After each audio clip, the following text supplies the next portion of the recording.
viewers, you're welcome to the Matrix News. It's one of our great political aspirants by name, Honorable Adetunji Akinyemi. Nice to meet you, sir. Thank you so much. Thank you so much. A kí gbogbo ẹ̀yin tí ẹ̀ ń láǹfààní láti máa wò wá nílé pé ẹ kú dédé àsìkò yìí. A ní ìfọ̀rọ̀wánilẹ́nuwò àti ìfọ̀rọ̀wérọ̀ pẹ̀lú Bámòfin Adetunji Akinyemi tí wọ́n jẹ́ olùdíje dupò alága ìjọba ìdàgbàsókè Orile-Agege. A kí yín sà. Ẹ ṣeun olóòtú. Ìbéèrè àkọ́kọ́ tí a kọ́kọ́ mọ̀ béèrè náà ni wípé ẹ̀yin gẹ́gẹ́ bí ẹnìkan alága ìjọba ìdàgbàsókè Orile-Agege òun náà ni ẹ lọ fún nígbà tí ẹ kọ́kọ́ jáde wípé ẹ fẹ́ díje dupò gẹ́gẹ́ bí alága. Ǹjẹ́ ọmọ bíbí ìlú Agege gangan ni? Ọmọ bíbí inú Agege òun ni mí. Bàbá mi inú Agege ni wọ́n bí wọn sí. Bàbá mi inú Agege ni wọ́n bí mi sí. Mi ò dẹ̀ mọ ibi kankan yàtọ̀ sí Agege. Great grandfather mi inú Agege níbí báyìí lọ dàgbà sí over 100 years ni wọ́n dẹ̀ sí wọn sí tí ilé wọn ṣì wà. Bàbá mi náà ilé wọn ṣì wà nínú Agege yìí náà tí bẹ́ẹ̀ pé inú Agege náà ni a sí wọn sí. Bàbá tèmi gangan náà wọ́n dàgbà ó live over 74 years inú Agege yìí náà la sí wọn sí. So mi ò mọ bòmí yàtọ̀ sí Agege tó jẹ́ ilé. So bọ́ sọ pé olúkálukú ń lọ sílé ọdún nìsín, ilé ọdún tèmi Agege ni. Ibẹ̀ náà lẹ sì wà láti gbà. Ibẹ̀ náà dẹ̀ lèmi náà wà tèmi náà tún bí àwọn ọmọ tèmi náà báyìí. Okay, moving forward, the viewers would like to know what party do you belong to and when did you join the party? Yes, I'm a registered member and I'm a card carrier member of APC. And I've been a member, I have my membership card, and I'm a faithful member of the party. Ó ti tó bí ọdún mélòó tẹ́ ti wà nínú òṣèlú àkọ́kọ́ mu láti? Àti over 12 years báyìí. Tẹ́ ti wà nínú Tí òṣèlú. mo ti wà ní òṣèlú. Ṣé mo pé participation olúkálukú ní òṣèlú ọ̀tọ̀ọ̀tọ̀ ni. By my profession as a lawyer, mo ń fi tí mo jẹ́ professionalism tèmi lèmi gbé wá sínú politics. Èmi ò join ní politics pé kí n máa tẹ̀lé yàn ká máa sáré kiri ká máa ṣe. But politics tèmi wá ṣe. I've been for the past 12 years I've been advising the party at the local level. And then àwọn èèyàn gan lè testify láàrin àwọn so many things tí mo ti ṣe fún ẹgbẹ́ náà látìgbà tí mo ti join the party. At least in the past 2 years tí mo ti wà fully on ground. Because while at some point we are travelling out, we coming in, we are going and padà wọlé and travel. Ṣùgbọ́n láti bí ọdún méjì ní ìsìn, ìlú gan lè testify how much we have carried the party, how much we have sponsored the party, and how much we have rigorously support the members of the party and to project the name of the party. All right, moving further, would like to know, and our viewers would also like to know, what is your interest in Agege politics? Yes, like I told you, I was born here, and then ó wà nínú Bíbélì wípé èèyàn gbọ́dọ̀ wá rere Jerusalem. Ẹni tó bá ń gbé Jerusalem, ó yẹ kó wá rere bẹ̀. This is my own Jerusalem. Agege is my own Jerusalem. Mo dẹ̀ gbọ́dọ̀ wá rere ẹ̀. My church is here in Agege. My office is here in Agege. Ilé tí mò ń gbé Agege ni. Gbogbo àwọn business okòwò mi Agege ni. Mi ò ṣe ẹni tó make owó Nàìjíríà tó kówó lọ sókè òkun. Gbogbo owó tí mo make nínú iṣẹ́ mi tí mò ń ṣe inú Agege náà ni. All my legal practices here in Agege. I have more than 2-3 offices nínú Agege. I have more than 2 business ventures here in Agege. So gbogbo nǹkan tí mo náà ní inú Agege yìí náà ló wà. So responsibility mi ni. I'm not just claiming Agege by birth.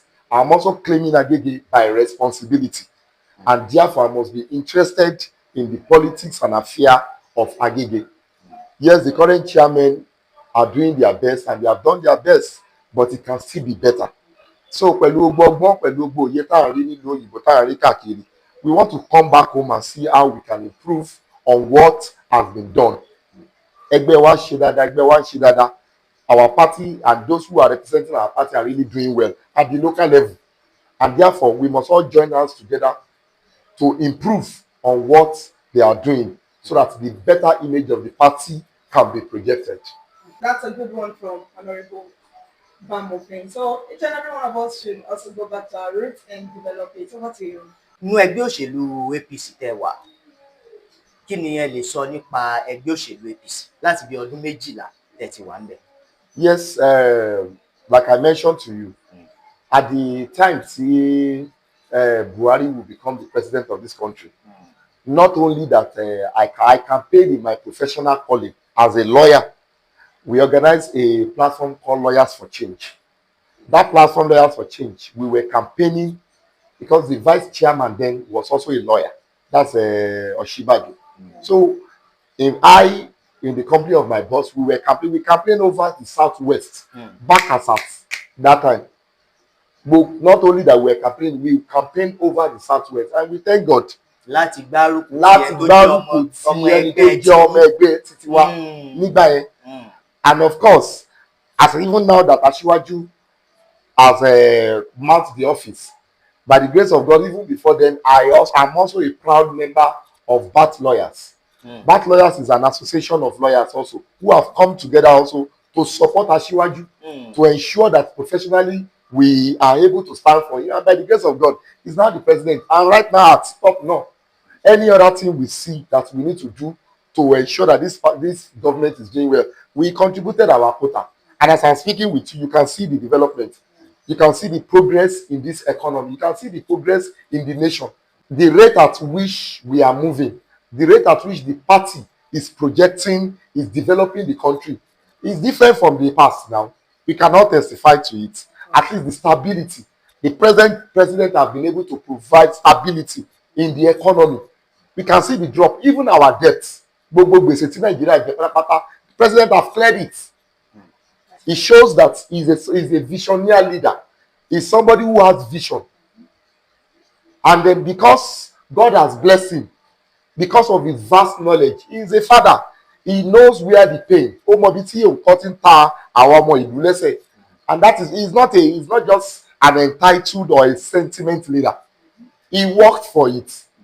He was the best governor in his era. And therefore, he will make the best president. And so for us, is a thing of joy for us. And therefore, we have to do all what it takes to support our party and to support our president. Thank you so much. Ó ní àwọn èèyàn ti gbọ́n. Mo ti ẹ̀kọ́ fẹ́ bi yín nípa pé kí ni ojú ìwòye yín nípa ìṣàkóso ààrẹ Bọ́lá Ahmed Tinubu, ṣùgbọ́n ẹ ti kó gbogbo ẹ̀ papọ̀. That's wonderful. All right, now being a political aspirant, do you not see yourself bigger than the office of a chairman of a local government? I did not see myself bigger than any office, because when it comes to service to humanity does not have office. Ordinary councillor in a ward that knows the pain of the people will serve the people right with that office. And when you are the president also, you will also serve people right. It is just a perspective of knowing what is right and knowing what to do at the right time. So the office of the chairman is not small, and neither is any political office small. It is service to humanity. So that is my view. Ẹ jẹ́ ká wá sí Agége Very well. gangan. Àwọn nǹkan tó ń ṣẹlẹ̀ lọ́wọ́lọ́wọ́ báyìí, kí ni nǹkan tẹ́ ẹ lè sọ lórí ẹ̀? Well, ní Agege's politics is very, very peculiar. And what we are saying is very, very simple. The politics of Agege is in the hand of one person. Ọwọ́ ẹnìkan ṣoṣo ló wà. Ọwọ́ ẹnìkan kan ṣoṣo ló wà. Láti bí ọdún mélòó? Ẹ jẹ́ sáré gbé. It's over 20 years. And then what the fellow have only done, the fellow have not given other people, other good members like us, the opportunity. He has not given us leverage. And that is what you are saying. A tree does not make a forest. Igi kan Ìdàgbòsí gbogbo wa jọ máa fọwọ́sowọ́pọ̀ kí ìdàgbàsókè lè wà nínú ìlú ni. But in a situation whereby èèyàn kan ló máa determine chairman, òun ló máa determine councillor, òun ló máa determine super, òun ló máa determine àwọn ward exco. And as that the last election, kí ló lè ṣẹlẹ̀ nígbà tẹ́ bá sọ pé a fẹ́ ṣe delegation, a sọ pé a fẹ́ ṣe delegate, ṣé bẹ́ẹ̀ ni tó bá sọ fún pé kọ́nà dìbò fún náà ni wọ́n dìbò yàn. So there is no way that system can provide justice for us in Agege. Our politics in Agege is very, very peculiar. Yes, we abide with the principle and the directive of the party. The party has introduced that we are going to have indirect primaries. Yes, that is the directive. But what we are saying is that there is peculiarity in our situation in Agege. If we go by indirect politics, indirect primaries, what it means is that the structure will only produce their own candidate. That is what happened in the last election. That is what has happened in previous election. Are we going to fold our hands again at this time again and allow injustice to prevail? And the good about it is that we are the majority. We are the majority. We called a meeting less than 24 hours. Over 5,000 people were in attendance on a working day. That program was also planned to be subverted. Yet, over 5,000 people moved out on a working day. And none of these people were given any kobo. None of these people were given any kobo. Unlike their own camp where they were sharing rice and sharing money. Yet, they could not even record 300 people on the same day. So what the difference is clear. They should stop giving a false narrative to our leaders up there. And that is the purpose of all what we are trying to do. Nobody is fighting anybody. We are all brothers. We are all members of APC. So we have no grudge against anybody. But there should be fairness. There should be justice. The peculiarity of Agege, the politics of Agege is very peculiar. Meaning that, yes, we all need to sit down together as brothers and agree on the way forward. One person cannot take everything. You cannot take it all. And you cannot send us out of this party. We are all sympathizers. We are all supporters of Bola Asiwaju. You are not even a better Asiwaju than us. You are not a better leader. As at this year in 2025, I still got the award, a best personality award of BAT. I got a recognition award as one of the best personalities supporters of Asiwaju Bola Ahmed Tinubu. So many of you are there in Agege that you didn't get that kind of award. I was the only person in Agege that who got that award. So you are not a better loyalist to Asiwaju more than us. You are not. So we've heard so much from Honorable Adetunji Akinyemi. Like we said earlier, it's going to be just media chat, and we have heard him speak and said a whole lot. But in a nutshell, I would like to ask, what is just the shortest way that there won't be a political crisis? We know things like this can make crisis arise in our local domain. So what is the shortest advice, or what can you say to avert a political crisis whereby people will feel free to come out and vote at the right time? Because when there is a political press like this, people are scared to come out because of the outcome of what might arise. So what would you say? What are the measures that should be put in place? Yes, for me, thank you that at the last press conference we had, you can see how peaceful it was. It was peaceful. Over 5,000 people attended, and it was peaceful. And then that is all what we personally, for me, I'm trying to do. What we are trying to do is just to make sure that majority of people in Agege are dominated. Their fears have been instilled in their hearts, and that is why they can't come out and talk against this oppression. For somebody like us, it is not a personal interest. If you remember, I stepped down for a better credible candidate in Orile-Agege. So it is not personal. I am only trying to fight for the future of my own generation. Because in a situation where somebody is a sitting speaker serving presently, and you intend to even install your son into the governance, is not everybody has a right. But it doesn't mean that your son is the best. Where is the chairman, the purported chairman, Tunde Aziz? Where is he right now? You nominated him and you asked him to take form to be the chairman. Somebody who is incapacitated. Alaga Ijoba Agege is incapacitated. Right now, where is he? And now you made your own son a vice chairman, so that by the time whatsoever you plan happens to that fellow, your son then becomes the chairman. Is that the directive of the presidency? Is that the directive of our leaders? We are not fools. You can't continue to fool all of us. If that now be the case, We need to sit down and agree. This is what you want in Agege. It's okay. But this is what we want in Orile-Agege. You can't have it all. You can't take it all. You nominated a chairman in Agege. You nominated a chairman in Orile-Agege. You even went further nominating their vice chairman. On whose credibility?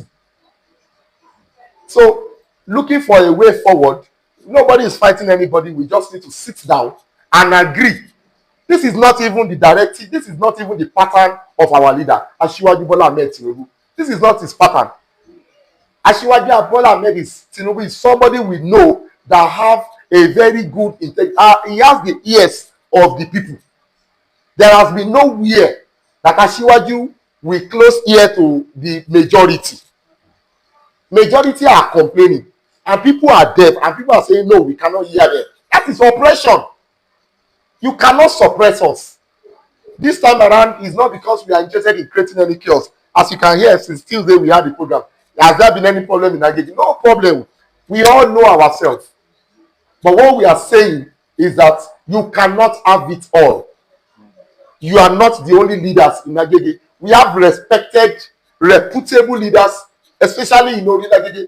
Honorable Opefa, Honorable Adejare, Honorable Gundimu, Baba Sunday Ajayi. There are so many reputable leaders in Orile-Agege. And of course, these leaders have given us mentorship. They have given people like us hope. Okay, with them, we know that, okay, fine. You on your own side, who are the people you are breeding? There was a story going on the social media whereby somebody on his camp, a whole sitting chairman of a local government, degrading himself to a level, attacking us, telling us that we are charge and bail lawyer. Even a charge and bail lawyer can afford to feed his family. And a charge and bail lawyer is somebody who is made. Who are you before you join government? How much is in your account before you join government? We know all of them. Where are their father's house? In Agege. Where is their own dynasty heritage? In Agege. But if we chose to keep quiet, it doesn't mean that we are fools. Somebody needs to talk. Somebody needs to bring all this into the public. How much is in their account before they join government? But glory be to God. The categories of people that were coming together to say no to this operation. We are made people. We are people of means. God has blessed us within Nigeria and offshore, even outside Nigeria. So if we are coming into politics, we are bringing professionalism into politics. tí kì í sì ṣe pé inú òṣèlú Tí ò ṣe pé nínú òṣèlú la ṣe ti fẹ́ wá jẹun. Tí ò ṣe pé nínú òṣèlú la ṣe ti ń wá nǹkan tá a fẹ́ jẹ. àgbà ti lọ nínú tẹ́lẹ̀. So ó yàtọ̀. If you go to the other side, calibers of people they are breeding on the other side. Who are those calibers? What are they? What have they made? But coming back to our own side here, we thank God for our life. We are coming into politics to bring professionalism into politics. Not to come into politics to come and swallow or steal or subvert the right of the people. No. Ṣé gbogbo wa là ń jáde àrí bí ìlú ṣe rí níta? Tọ́ adúpẹ́ lọ́wọ́ yín. Ohun bá amòfin Adetunji Akinyemi, òun náà ni ẹ ti ń gbọ́ ní àti òwúrọ̀. Elda, ní àti ìgbà tí ọ̀rọ̀ yìí tó ti ń jà ràìnràìn nílẹ̀, gbogbo ìfẹ̀hónúhàn, gbogbo ìpolongo lóríṣiríṣi pé a ò fẹ́ o, a ò gba bí nǹkan ṣe ń lọ ní Agege lápapọ̀. Kí ni àwọn àbájáde tẹ́ ti rí lẹ́yìn àwọn ìfẹ̀hónúhàn eléyìí tẹ́ ti ṣe? Ǹjẹ́ ìgbésẹ̀ kankan ti wá látọ̀dọ̀ àwọn adarí látòkè bóyá nípínlẹ̀ àbí ní àtòkè lọ́hùn? Yes, thank you. I will use this opportunity to thank our leaders. Bola Ahmed Asiwaju, Babawa. We want to thank our state chairman, Pastor Cornelius Ojelabi. And we want to thank all other stakeholders. Lionel Sik Ogala, Lionel Sik Lawal Pedro. A committee was constituted shortly last week after the press conference, and that committee was an appeal committee that where there are complaints, people should channel their complaints to this committee. And that committee is headed by a senior advocate, Lawal Pedro, a very respected senior, a very respected advocate, who I'm sure will not deaf their ears to the cry of the majority. And of course, all what we are doing, you saw the videos. It was not a generated audience. They were people that came out genuinely to ventilate their anger against oppression in Agege. So they were not money motivated. So what I'm trying to say is that we will continue to talk to our leaders. We will continue to beckon on our leaders to intervene in our matter. Yes, I also use the opportunity to also thank all the stakeholders of APC, even outside the state. We have received a lot of calls. We have received a lot of calls from our sympathizers, even from other local governments, who have reached out to us that yes, they are with us. They are together with us in this fight against oppression. It's not even an oppression, it's a suppression. You want to suppress the voice of the majority, and that cannot be done. Usually this is their price, this is their style. Wọ́n ti bí ní pé bàbá ti pariwo láàrin ọ̀sẹ̀ kan láàrin ọ̀sẹ̀ méjì wọ́n á dákẹ́. I have received so many threat calls. I am not moved. I am a fighter. I'm a lawyer. If I fight for people, I think I should be able to fight better for myself. I should be able to fight better for the future of my own children. Lè lajú sílẹ̀ kéèyàn kan lo ìgbà bàbá wa ó lo ìgbà tèmi kó tún fẹ́ lo tó ọmọ mi mọ́ kò possible. So may I use this opportunity to thank our leaders, even at the local level. I will thank Honorable Opa-Efa. I will thank Honorable Adejare. I will thank Honorable Budimu. I will thank all the respectful leaders in Orile-Agege.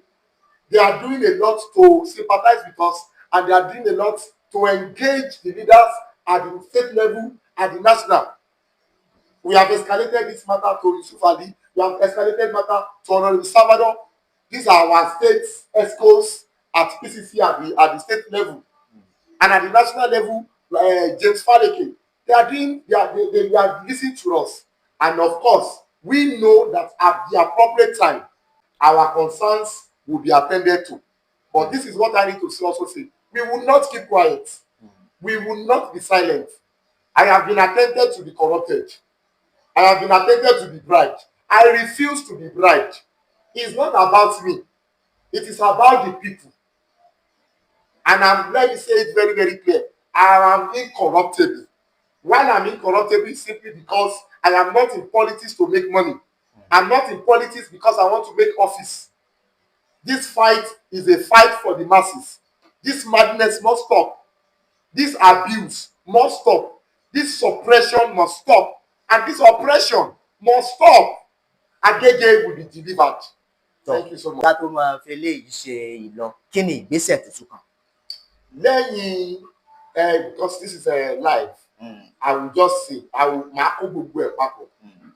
Wọ́n lọ bẹ̀rẹ̀ sí pariwo pé wọ́n ń ṣe protest àti ṣe protest o. Tí bẹ̀rẹ̀ rárá. Àti ìbẹ̀rẹ̀ rárá o. Èyí tẹ́ ẹ kọ́kọ́ rí yẹn press conference ló ń pè. There are steps. We are strategic fighter. We are not emotional fighter. We are not emotional. Igiko, Indangboshi, I am not the only person taking this course. I have leaders. I have colleagues that we have all come together, put resources together to fight this cause. What we have done on Tuesday is not protest. That is only press conference. Lágbára Ọlọ́run, major and bigger shows are coming. If we need to move to Abuja so that our Baba can hear us, can see us, we will do that. If we need to hold Agege together, we will hold it. It's our home, and we are going to protect it. There was a publication that none of our leaders live in Agege. All our leaders live here in Agege. If you want to see Ogundimu today, you will see him in Orile. Iyun Adíje dupò lọ́wọ́lọ́wọ́ báyìí. If you want to see Adejare, you will see him in Agege today. These are accessible people. Àwọn Igbo ni wọ́n ń gbé. Majority of their stakeholders, majority of their chairmen, majority of their executive Igbo ló ń gbé. Majority don't even live in Agege. Èwo nu wọn nílé wọn wà nínú Agege. The main person we are talking about, does Obasa live in Agege? I just do not want to start mentioning it, but I put it to them that they don't live in Agege. Ẹ̀rọ bí àwọn bíi méjì mẹ́ta nù wọn. Méjì mẹ́ta nù wọn ni tó gbé lọ. Is any of our commissioners living in Agege? The commissioners representing Agege, how many of them live in Agege? One is living at Ayobo, Ayobo. One is living at Enugu State. Where anybody lives is not even an issue. But what we are saying is that this is our home. Ibo meet us. I have received so many threats. Not if one more time, for glass, not to crush it. I will equal my big for anybody. Toriko Sibita Wamalo. Immediately we finish the press conference, I have office in Minimolo, I have office in Agege, I have businesses in Agege, my house is here in Agege. If you want to see me 1 a.m. in Agege, as a matter of fact, you will see me. Because Sibita Wamalo, Agege is our home. And we are going to do all what it takes to protect Agege. So we are not fighting anybody and we are not threatening anybody. That's what you saw was just a press conference. A press conference where over 5,000 people attended. We are going to have protests. We are going to have interviews. We are going to have letter of demands. We are going to have petitions. We are going to. I don't need to come and start telling our strategy, but I can say that we are strategic people. We are not just we are not just fighting emotionally. They went on here, not attacking me emotionally. There is no attack you bring. We will counter it. We will bring it back to you. Majority of us that have come together, we are professionals. There are writers among us. There are lawyers among us. There are journalists among us. Àwọn kì í ṣe bunch of nuisance. Kì í ṣe àwọn organizer aláàgbo tọkọ àwọn jọ. No, we are professionals. We are bringing professionalism into politics of Agege. So it cannot be. We are, in fact, láàrin wa, we have standard business owners, both home and abroad. We have farmers among us. Our leaders are established people with good names, with good credibility, who are doing empowerment. Empowerment matter what you are office. Empowerment may not ṣe fáwọn èèyàn. Empowerment may not ṣe fáwọn ará Agege. All the empowerments that were done in the name of the speaker were done with people like us. We were the ones, all the empire that the speaker has built, we were the ones who built it. How? We were the ones sponsoring programs in his name. Over èèyàn mẹ́wàá ni mo fún ní $1 billion at the birthday of the speaker. The records are there. One of my brother, he was doing glasses for people all over Agege, all over the state, in the name of the speaker. So is that his entity? Is that his identity? So if the chairman of the local government gave people 100,000, 200,000, is it their personal money? Is it not the money of the government? So tó bá fi owó ìjọba tó fi ṣe aráàlú lóore, ṣóore ló ṣe wọ́n? Is it your personal Ó fowó àbúṣàbù lálejò ni. But people like us spend our own money. We have organized free medical outreach, free food, both cook and uncooked. Àìmọye scholarship. A lot of things that we have done in our own personal expenses. So it is not a fight. Nobody is fighting anybody. All what we are only saying is that one man cannot dictate the future of the majority. We need to sit together and agree that this is where we are going. Òun lẹ ti gbọ́ yìí láti àtàárọ̀ náà láti ń fi ọ̀rọ̀ jomitoro ọ̀rọ̀ pẹ̀lú bámòfin Adetunji Akinyemi tí ọ̀pọ̀ ènìyàn túmọ̀ sí Orile-Agege tí wọ́n ti fi ìgbà kan rí jẹ́ olùdíje dupò alága ìjọba ìdàgbàsókè Orile-Agege ìyún LCDA tó sì jẹ́ wípé wọ́n fi ipò ọ̀hún lẹ̀ fún ẹnìkan fún ìdàgbàsókè Orile-Agege, wọ́n fi ipò ọ̀hún lẹ̀ fún ẹnìkan fún ìdàgbàsókè Orile-Agege àti Agege lápapọ̀. Bákan náà ni wọ́n tún jẹ́ agbẹnusọ fún àjọ àti ikọ̀ eléyìí tó ń polongo ìbò fún ààrẹ ìyún ààrẹ Bọ́lá Ahmed Tinubu ti Orile-Agege. Ẹ ṣeun sà, ẹ sì kú atótónu látàárọ̀.